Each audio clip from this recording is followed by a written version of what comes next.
रोज़ गलत बयानबाजी चल रही है, रोज़ गलत बयानबाजी चल रही है। हम तो कह रहे हैं कि हमारा मांग तो जायज़ है और जीतना भी हमारा सुनिश्चित है। इसलिए सरकार इस पर नोटिस निकाल दे, रिटेन ऑर्डर निकाले।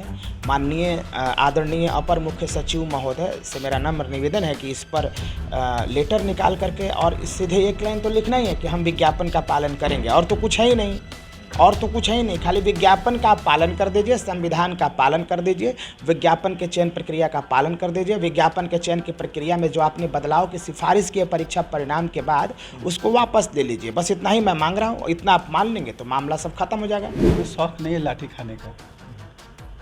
हम क्या मांगते हैं? हम मांगते हैं विज्ञापन, हम मांगते हैं नियुक्ति, हम मांगते हैं मेरिट। नॉट मेरिट को अगर आप नौकरी देना चाहते हैं, अगर सरकार नौकरी देना चाहती है या नॉट मेरिट वाले मेरे भाई नौकरी लेना चाहते हैं, तो उनके पास और सरकार के पास सिर्फ एक ही विकल्प है, रिक्ति बढ़ाना। इस सड़क पर मैं आंदोलन नहीं करना चाहता हूँ। मुझे इस मिट्टी से बहुत प्रेम है, हमें भारत माता से बहुत प्रेम है, हमें संविधान से बहुत प्रेम है, हमें शहीदों के जो शहादत से, इबादत से जो लिखी गई है संविधान और ये देश है, हमें उससे बहुत प्यार और मोहब्बत है। हम नहीं सड़क पे आंदोलन करना चाहते, आम जनता को मैं परेशान नहीं करना चाहता। लेकिन जब मैं सिटी मजिस्ट्रेट के यहाँ जब जाता हूँ परमिशन लेने, वो परमिशन देते ही नहीं है। 1 महीने से आवेदन लगाया हुआ है, परमिशन ही नहीं देते। नमस्कार, द इंडिया टॉप देख रहे हैं आप और मेरा नाम शशांक पांडे है। STT 2019 के अभ्यर्थी लगातार अपनी मांगों को लेकर सड़कों पर रहते हैं और अभी लगातार आंदोलन भी कर रहे हैं और कहीं ना कहीं इनका आंदोलन कभी कभी उग्र भी होने लगता है। लाठी भी खा रहे हैं, कई साथी अस्पताल में भी हैं। अनिल जी हमारे साथ हैं, रुपेश जी हैं, हर आंदोलन में आपको दिख जाएंगे। अनिल जी, इतना हंगामा, इतना लाठी खाने के बाद परिणाम क्या हुआ? क्या परिणाम निकला? सबसे पहले शशांक भाई, टॉप इंडिया को और आपको तहे दिल से शुक्रिया कि आप लोग हमारे इतना गंभीरता से मुद्दा उठा रहे हैं। परिणाम क्या है? हम आंदोलन क्यों करते हैं? हम अपनी बात को जनता के समक्ष रखना चाहते हैं, पत्रकार बंधुओं के समक्ष रखना चाहते हैं, राजनेताओं के समक्ष रखना चाहते हैं, माननीय मुख्यमंत्री जी तक हम अपनी बात को पहुँचाना चाहते हैं। यही मेरा उद्देश्य रहता है आंदोलन का। आंदोलन का कोई मेरा दूसरा उद्देश्य नहीं होता है। आंदोलन लोकतांत्रिक तरीके से, शांतिपूर्ण तरीके से माननीय मुख्यमंत्री जी तक अपनी बात को पहुंचाना, महामहिम राज्यपाल महोदय के पास अपनी बात को पहुंचाना और सारे राजनेताओं के पास जो ना माननीय विधायकों के पास पहुंचाना, सारे पत्रकार बंधुओं के पास पहुंचाना और बिहार के महान 12 करोड़ जनता के पास पहुंचाना मेरी आवाज़ को। यही हमारा उद्देश्य होता है, बस और कोई उद्देश्य नहीं है। और ये जब हो ही गया, सबके पास मामला पहुँच गया है, माननीय मुख्यमंत्री शायद जान गए होंगे, तो ये हमारा सफलता है, कह सकते हैं आप। अच्छा, इतना आंदोलन हुआ, लाठी भी चला है, ठीक है, साथी चोट भी कई आपके साथी लोग हैं वो चोट भी खाए हैं, कितना अस्पताल में है। रुपेश जी, ये सवाल आपसे रहेगा कि जब भी आप लोग सड़क पर उतरते हैं पुलिस लाठियाँ बरसाती हैं, कई लाठी तो आपको भी लगा है, अनिल जी को भी लगा है। क्या लगता है कि इतना लाठी खाने के बाद, इतना पुलिस के साथ बकझक करने के बाद परिणाम मतलब सही रहेगा, सकारात्मक परिणाम रहेगा? जी, पहले तो मैं ये आपको धन्यवाद देता हूँ कि हमें बोलने का मौका दिया। देखिए, लाठी खाने, हमें शौक नहीं है लाठी खाने का। हम क्या मांगते हैं? हम मांगते हैं विज्ञापन, हम मांगते हैं नियुक्ति, हम मांगते हैं मेरिट। हम लोग धरना प्रदर्शन करने के लिए जब भी जाते हैं परमिशन मांगने के लिए, सिटी मजिस्ट्रेट के पास एप्लीकेशन लगाते हैं, तो वहाँ पे परमिशन नहीं दिया जाता है। हम लोग 200 बार से ऊपर ट्राई किए, वहाँ पर एप्लीकेशन लेकर रिसीव ही नहीं करते हैं, बोलते हैं कि परमिशन नहीं देंगे। मजबूरी बस हम लोग को बिना परमिशन के उतरना पड़ता है, क्योंकि अन्याय होता है तो क्या करें। अब गर्दनी बाग में उतरते हैं, लेकिन वहाँ पुलिस प्रशासन का व्यवहार, रवैया इतना अच्छा नहीं होता है। वो कहते हैं बिना परमिशन का आपको यहाँ बैठने नहीं देंगे, तो फिर हम लोग क्या करें? दूसरा कोई ऑप्शन होता नहीं। और हम लोग अपनी मांग को ही रखते हैं, ऐसा नहीं कि हम कोई इलीगल मांग मांगते हैं। हम लोग का जो अधिकार है, हम लोग ने बहुत कठिन परिश्रम करके हम लोग जो है कि मेरिट में आए हुए हैं। अब कोई मेरिट को अर्थहीन करता है तो हमें बर्दाश्त नहीं होता है, फिर हम मजबूरी बस जो है कि उतरते हैं सड़क पे। और सड़क पर उतरते तो पुलिस जरा होता है, पुलिस अपना काम करती है, हम पुलिस को ब्लेम भी नहीं कर सकते, क्योंकि ब्लेम सिर्फ एक ही आदमी को हम लोग कर सकते हैं, वो है शिक्षा मंत्री। वही बार बार जो है कि मेरिट को अर्थहीन करते हैं, और वो उन्हीं के कारण हम लोग सड़क पर उतरते हैं। और जो झड़प आपने देखा था पुलिस प्रशासन के साथ, जिसमें बहुत से मेरे साथी को चोट भी लगा। मेरे श्रीमान जी मेरे मित्र हैं जो स्टेट मेरिट कैंडिडेट हैं, उनके सर पे बहुत गंभीर चोट लगा हुआ है, वो जो है कि हॉस्पिटल में हैं अभी। हम लोग के साथ भी अब अभद्रता किया गया। अभी देखिए अनिल सर के साथ उस दिन जो है कि कैसे पुलिस प्रशासन ने रवैया अपनाया, मारा पीटा भी। लेकिन हम और पुलिस, अगर ये सरकार ये समझती है कि पुलिस प्रशासन से डंडा चलवा करके, डंडा के मार करके हम लोग को दबा देंगे, तो हम लोग दबने वाले नहीं हैं। हम लोग किसी भी हद तक जा सकते हैं और हम लोग साथ अन्याय होगा तो, क्योंकि हम लोग पढ़े लिखे इंसान हैं, अपने अधिकार को लेना और जानते हैं अपने अधिकार, क्योंकि हम लोग संविधान को जानता है और जाने हैं, हम लोग संविधान को पढ़ते हैं, तो हम जानते हैं कि अपने अधिकार को कैसे लिया जाता है। तो हम लोग पुलिस के डंडा से नहीं डरने वाले, पुलिस की बर्बरता से नहीं डरने वाले हैं। हम लोग अधिकार को जब तक मांगते रहेंगे तब तक कि हमारी मांग को पूरी ना हो जाए, पूरी ना की जाए। जी चलिए, मांग को जब तक पूरी ना की जाए तब तक उतरेंगे। आप लोग जब भी आंदोलन करने उतरते हैं, जब भी आप लोग गर्दनी बाग बैठते हैं या फिर सचिवालय का घेराव करते हैं, तो जो भी अधिकारी वहाँ मौजूद रहते हैं या मजिस्ट्रेट खान जी जो है, वो कहते हैं कि ये लोग गलत उतर रहे हैं, इन लोगों की मांग को मांग लिया गया है, इन लोगों का उतरना फालतू है। कैसे मांग लिया गया? रोज़ गलत बयानबाजी चल रही है, रोज़ गलत बयानबाजी चल रही है। हम तो कह रहे हैं कि हमारा मांग तो जायज़ है और जीतना भी हमारा सुनिश्चित है, इसलिए सरकार इस पर नोटिस निकाल दे, रिटेन ऑर्डर निकाले। माननीय आदरणीय अपर मुख्य सचिव महोदय से मेरा नम्र निवेदन है कि इस पर लेटर निकाल करके, और इस सीधे एक लाइन तो लिखना ही है कि हम विज्ञापन का पालन करेंगे, और तो कुछ है ही नहीं, और तो कुछ है ही नहीं, खाली विज्ञापन का पालन कर दीजिए, संविधान का पालन कर दीजिए, विज्ञापन के चयन प्रक्रिया का पालन कर दीजिए, विज्ञापन के चयन की प्रक्रिया में जो आपने बदलाव की सिफारिश की है परीक्षा परिणाम के बाद, उसको वापस ले लीजिए। बस इतना ही मैं मांग रहा हूँ, इतना आप मान लेंगे तो मामला सब खत्म हो जाएगा, फिर कोई मतलब ही नहीं आंदोलन का, कोई मतलब नहीं आंदोलन का, कोई मतलब नहीं, कोई मतलब नहीं, पक्का नहीं आएंगे सर। एकदम शपथ पूर्वक मैं कह रहा हूँ कि अगर सरकार हमारी बातें मान ले तो मैं कभी आंदोलन में नहीं आऊँगा। अगर सरकार हमारी बात मान ले, फिर भी मैं अगर पटना की सड़कों पर आंदोलन करूं, घूमूं फिरूं, तब आप कह सकते हैं कि ये नेतागिरी कर रहा है, चाहे या फिर गलत सलत काम कर रहा है, ये चेहरा चमकाने का एक कोशिश है। ऐसा बिल्कुल नहीं है। सरकार हमारे से बात करे, सरकार रास्ता निकाले, सरकार विज्ञापन का पालन करे, संविधान का पालन करे, चयन की प्रक्रिया का पालन करे और मेरिट का सम्मान करे। हम कभी आंदोलन नहीं करेंगे।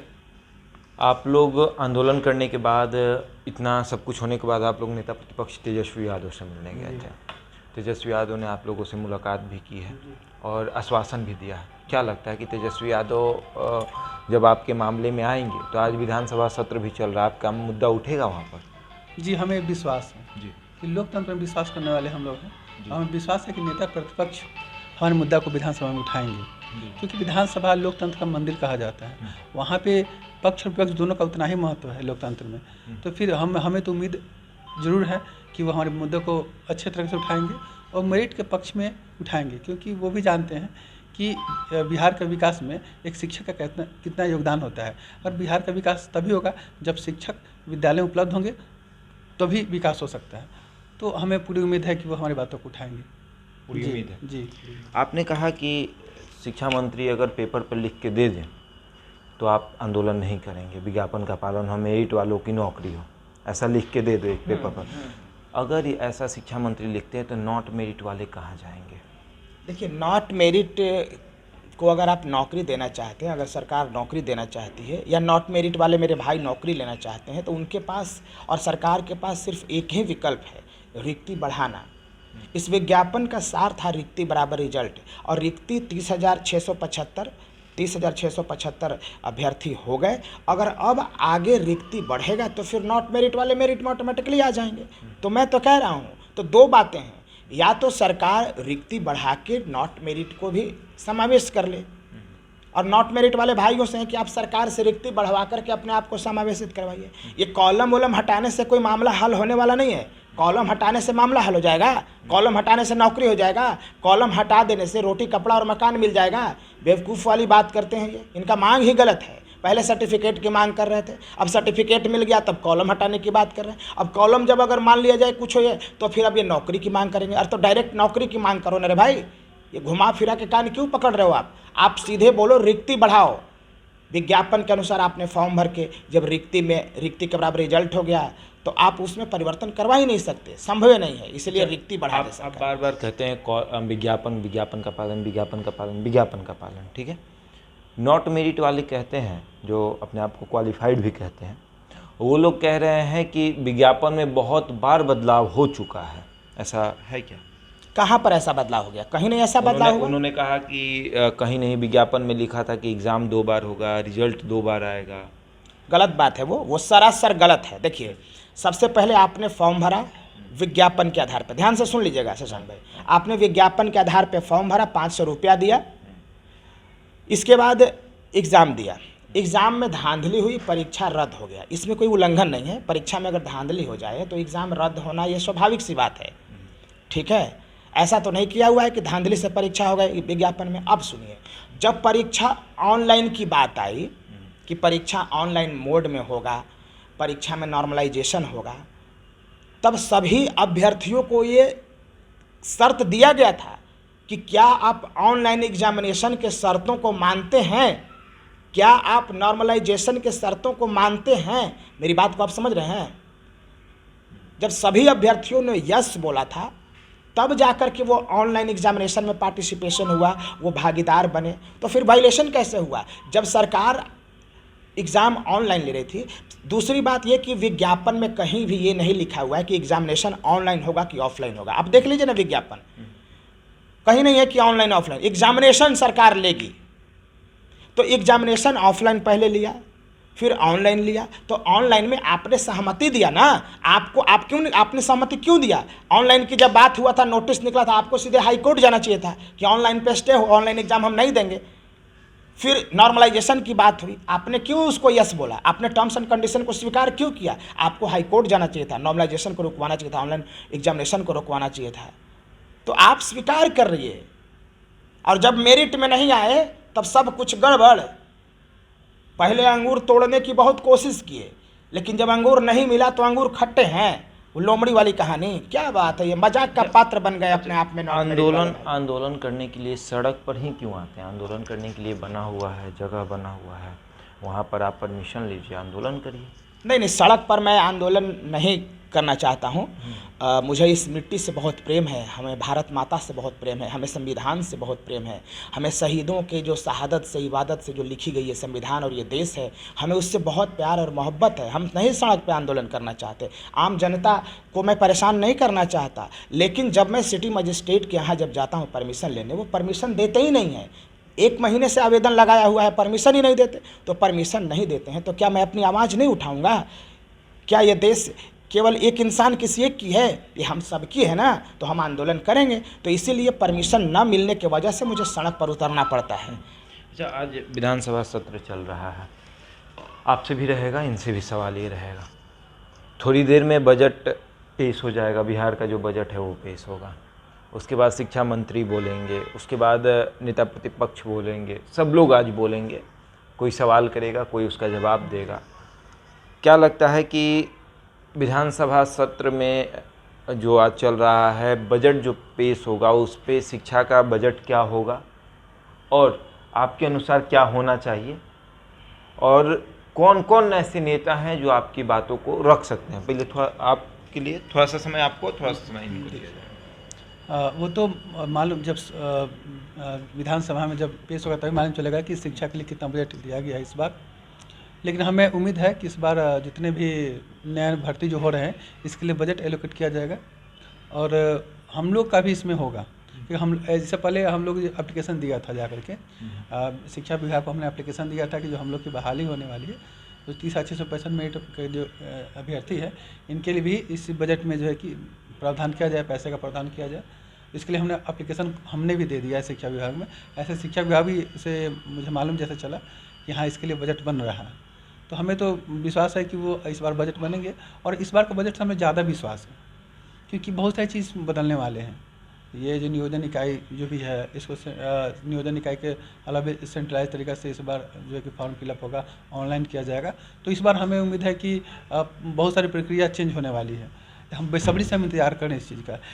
हम लोग शिक्षा विभाग का जो बजट है जब पेश हो, इसके लिए हम लोग इंतजार बहुत बेसब्री से ही कर रहे हैं कि कब पेश हो, कब हम लोग, बहुत उत्सुकता हम लोग के मन में है। तो हम उम्मीद ऐसा करते हैं कि इस बार होगा, और विपक्ष को अब भी अपना दायित्व का निर्वहन करेगा, विपक्ष भी, क्योंकि ये पर्सनल किसी का मुद्दा नहीं है, ये बिहार के भविष्य का ये मामला है। ये 30,000 तो पहले मेरिट वाले का है, और इनडायरेक्टली ये लाखों लोगों का भविष्य इससे जुड़ा हुआ है। इसलिए इस पर चर्चा होनी चाहिए। इस पर पिछला सत्र जैसा दारू का ये चर्चा नहीं होना चाहिए, दारू का बोतल और किधर ढक्कन क्या किधर, उस पर चर्चा हो रही थी। हमको उम्मीद है कि इस बार ऐसा नहीं होगा। इस बार बजट में जो है कि बिहार के विकास के लिए और बिहार के शिक्षा का विकास के लिए, शिक्षक और शिक्षा के विकास के लिए इस बार बजट बढ़िया से होगा, और इससे हमको उम्मीद बहुत ज़्यादा है। चलिए, आपको क्या लगता है? बिल्कुल बिल्कुल, शिक्षा विभाग का जो बजट है वो सबसे महत्वपूर्ण चीज़ है। अगर आप किसी राज्य का विकास करना चाहते हैं तो पुल, सड़क, पुल पुलिया और केवल रोड से आप विकास नहीं कर सकते।